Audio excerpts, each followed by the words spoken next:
They read the will, and my name wasn't on it. When my dad died, everyone kept telling me the same thing. Don't worry. You're the oldest.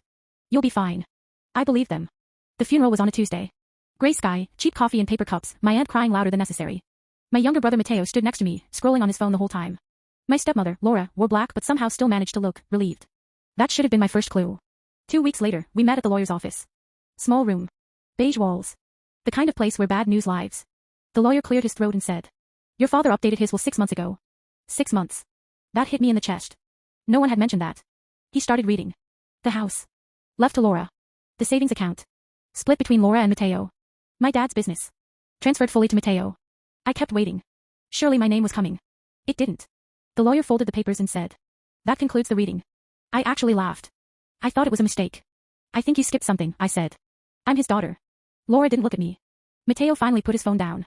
The lawyer adjusted his glasses and said, "There is a separate letter." My stomach dropped. He read it out loud. "To my daughter. I know this will hurt. But I did what I had to do. Please forgive me." That was it. No explanation. No apology worth anything. Just, forgiveness requested in advance. After the meeting, Laura hugged me. One of those fake hugs where her arms barely touch you. "This is what your father wanted," she whispered.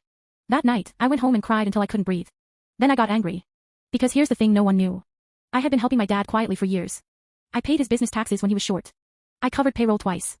I even loaned him 18,000 euros when Laura didn't believe in investing more. So I pulled out my laptop. And I checked the business records. That's when I saw it. 6 months ago, the same month the will was changed, Laura had been added as an authorized signer. 3 weeks later, large transfers started leaving the company account. Not to Mateo. To a private account in Laura's name. I didn't confront her. I didn't call my brother. I called the bank. Then I called a different lawyer. Turns out, money moved before a will is read still counts as money moved. And misuse of company funds doesn't magically disappear just because someone dies. 3 months later, Laura was being audited. The house was frozen. The accounts were locked. Mateo showed up at my door, furious. "You ruined everything," he said. I looked at him and said, "No. I just read everything you didn't. Last week, the court ruled. The will still stands. I still don't own the house. I still don't own the business. But Laura is paying back every cent she took. And here's the twist no one saw coming. My dad left one thing only to me.